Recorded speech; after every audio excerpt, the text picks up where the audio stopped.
Hello everyone. So next topic is income elasticity demand. तो जैसा कि हमने इलास्टिसिटी समझा था कि इलास्टिसिटी में क्या होता है कि एक चीज़ चेंज होती है उसकी और दूसरी चीज़ चेंज होती है, दोनों के बीच में जो रिलेटिव रेशियो है उसको हम इलास्टिसिटी बोलते हैं। तो इनकम इलास्टिसिटी ऑफ डिमांड में क्या हो रहा था कि प्राइस चेंज हो रही थी और डिमांड में क्या चेंजेस आ रहे थे उस हिसाब से देख रहे थे। लेकिन अब इनकम इलास्टिसिटी में क्या चेंज होगा, इनकम चेंज होगी। तो इनकम के चेंज होने से डिमांड में क्या चेंजेस होंगे उसको हम इनकम इलास्टिसिटी डिमांड से कैलकुलेट करेंगे। So income elasticity of demand may be defined as a ratio of proportionate change in the quantity of demand or a commodity to a given proportionate change in the income. ठीक है, in short it indicates the extent to which the demand changes with the variation in the consumer income, यानी कि जब income consumer की income change होगी तो उसके demand pattern में क्या चेंजेस होंगे on the basis of the numerical value of the coefficient E Y, जो कि हमें कैलकुलेट कैसे कर सकते हैं हम, change in quantity demanded divided by change in income. ठीक है, वो can be greater than 1, can be less than 1, equal to 1 और 0 और नेगेटिव। ओके, तो सपोज करो कि मेरी इनकम इलास्टिसिटी पॉजिटिव है, तो कौन सी कमोडिटी रहेगी नॉर्मल। जैसा कि मैंने पहले भी डिस्कस किया है कि सपोज आपकी इनकम ज़्यादा हो गई तो जाहिर सी बात है कि आप कपड़े ज़्यादा खरीदोगे, चीज़ें ज़्यादा खरीदोगे, तो वो जो गुड्स होते हैं जिनकी खरीद इनकम की वजह से बड़ी है, उन गुड्स को हम नॉर्मल कमोडिटी करेंगे। तो जब भी मेरा ई वाई पॉजिटिव होता है, यानी कि इनकम के बढ़ने की वजह से डिमांड बढ़ी है, उस समय हम किस चीज़ को रेफर करते हैं, यूजुअली नॉर्मल कमोडिटी को। वेरेज नेगेटिव होते हैं तो इसका मतलब क्या हुआ कि आपकी इनकम इंक्रीज हुई तो उस चीज़ की डिमांड कम हो गई। ओके, तो ये ऐसा कब होता है, सपोज आप पब्लिक ट्रांसपोर्ट में, जब आपके पास में आपकी सैलरी कम थी या फिर आपके पास में इनकम कम थी, तब आप पब्लिक ट्रांसपोर्ट में ट्रैवल करते थे। लेकिन अब आपके पास में इनकम काफ़ी अच्छी है तो आप सोचते हैं कि मैं आप अपना खुद का प्राइवेट ट्रांसपोर्ट चलाऊं। सो प्राइवेट ट्रांसपोर्ट चलाने की वजह से या जो पब्लिक ट्रांसपोर्ट की जो डिमांड है वो कुछ कम हुई है। सो इनकम के बढ़ने से पब्लिक ट्रांसपोर्ट की जो डिमांड है वो कम हुई है, इसको हम इन्फीरियर गुड कहते हैं। दूसरी है पॉजिटिव, और पॉजिटिव भी है, ग्रेटर देन 1 भी है, तो उसको हम लग्जरी बोलेंगे। Next is positive and less than 1 है, देन उसको हम एसेंशियल कमोडिटी बोलेंगे। 0 है तो हम इसे न्यूट्रल कमोडिटी बोलेंगे।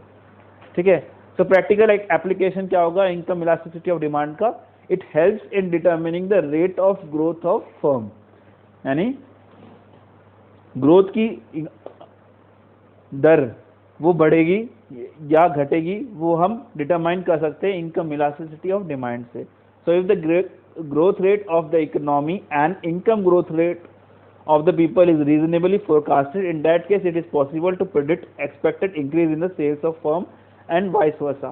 So अगर हम ठीक तरीके से डिमांड पैटर्न्स को पढ़ें तो हम इजीली ये फोरकास्ट कर सकते हैं कि आगे आने वाले समय में किस चीज़ की डिमांड बढ़ सकती है। सपोज पे कमीशन आया, ठीक है, तो अब सोचेंगे सभी लोग कि सबकी सैलरीज इंक्रीज होंगी तो वो लोग मोर गुड्स खरीदेंगे, तो किस टाइप के गुड्स खरीद सकते हैं, उस हिसाब से हम प्रेडिक्ट कर सकते हैं कि हम इस चीज़ को ज़्यादा मैन्युफैक्चर करें। क्योंकि जब एक आदमी की इनकम बढ़ती है तभी तो वो चीज़ों की डिमांड को बढ़ाता है। अगर आपके पास में इनकम ही नहीं है तो आप क्यों अपना खर्चा करोगे। Helps in demand forecasting of a firm. It can be used in estimating future demand provided the rate of increase of in income EY for products are known.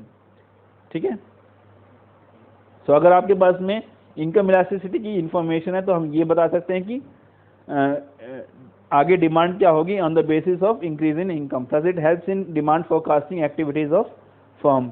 Nextly it helps in production planning and marketing. Of course in सब information से हमें marketing में भी बहुत help मिलेगी और ये help मिलेगी कि हम कितना प्रोडक्शन करें। क्योंकि अगर हमारे पास में सही नॉलेज नहीं है कि हमारे पॉपुलेशन की इनकम कितनी है और कितनी इनकम बढ़ रही है, उस हिसाब से हमने ऐसा प्रोडक्ट लॉन्च कर दिया जिसकी तो कोई डिमांड ही नहीं थी और ओवर प्रोड्यूस कर दिया उसको, सो उसमें हमें घाटा हो सकता है। So the knowledge of EY is essential for production planning, formulating marketing strategy, deciding advertising expenditure and nature of distribution channel etc. in the long run. Then it helps in ensuring stability in production, जैसे कि मैंने बोला कि over production को protect करेगी अगर हमारे पास proper estimation है डिमांड का. So proper estimation of different degrees of income elasticity of demand for different types of products helps in avoiding overproduction or underproduction of a firm. One should also know whether rise or fall in income is permanent or temporary. ठीक है, ये हमें जानना ज़रूरी है कि जो income में राइज हुआ है वो कुछ ही समय के लिए हुआ है या फिर परमानेंटली राइज हुआ है. ओके, ये चीज़ जानना ज़रूरी है, उसी से हम फोरकास्ट कर सकते हैं कि आगे आने वाली डिमांड क्या हो सकती है. Then helps in estimating construction of houses. सीधी सी बात है, अगर आपकी इनकम बढ़ेगी तो आप ये सोचोगे कि आपके पास में नया घर हो. ओके, सो हाउसेस के कंस्ट्रक्शंस भी बढ़ेंगे. So rate of growth of incomes of the people also helps in housing programmes in the country. Thus it helps in a lot in managerial decisions of a firm. Next topic अभी हम आते हैं cross elasticity of demand. Cross, इस चीज से ही आप ये अंदाजा लगा सकते हैं कि इसमें क्या होगा कि दो गुड्स होंगे और उनके एक के प्राइस के चेंज में दूसरे की क्वांटिटी में डिमांडेड में डिफरेंस आ सकता है. तो ऐसे कौन से दो गुड्स दो चीज़ें हो सकती हैं, गुड्स हो सकते हैं. मैंने पहले भी डिस्कस किया था कि एक दूसरे को इफेक्ट कर रहा है, यानी या तो वो सब्स्टिट्यूट होगा या फिर कॉम्प्लीमेंट होगा, कॉम्प्लीमेंट्री गुड्स होगा. सब्स्टिट्यूट गुड्स में हमने बात की थी कॉफ़ी टी की. कॉम्प्लीमेंट्री गुड्स में हमने बात की थी पेन रिफिल, टूथब्रश, टूथपेस्ट और कार और पेट्रोल की, है ना. So it may be defined as proportionate change in quantity demanded of a particular commodity in response to a change in price of the another related commodity. So cross elasticity of a demand is percentage change in quantity associated with percentage change in price of related goods. Okay, generally speaking, it arises in substitutes and complements. The formula for calculating cross elasticity होगा कि एक के percentage change in quantity of demand with the ratio of percentage change in the price of Y. Okay, cross elasticity of demand is positive in case of good substitutes, जैसे कि coffee और T. जैसे कि मैंने पहले भी आपको example दिया था कि जब कॉफ़ी की टी की प्राइस 10 रुपये थी, डिमांड 50 थी, और कॉफ़ी की प्राइस 15 रुपये थी तो डिमांड 20 थी. जैसे ही हमने टी की प्राइस 50 रुपये कर दी तो सभी लोग जो टी पीने वाले 20 लोग जाके कॉफ़ी पीने लगे, क्योंकि उन्हें लगा कि चाय का दाम बहुत महंगा हो गया. तो इस केस में क्रॉस इलास्टिसिटी डिमांड क्या है, पॉजिटिव है. High cross elasticity of demand exist for those commodities which are close substitutes.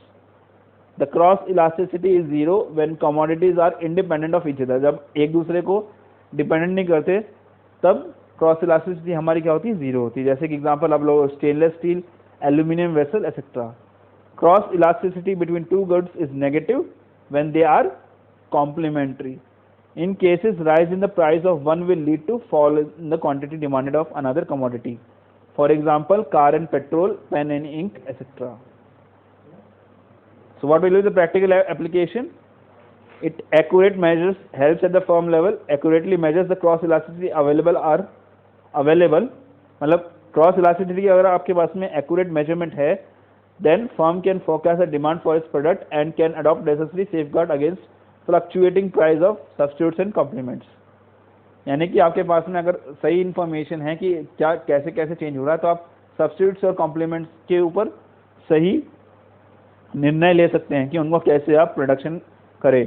फिर helps at industry level. Knowledge of cross elasticity would help the industry to know whether an industry has a substitute और complementaries in the market. ठीक है.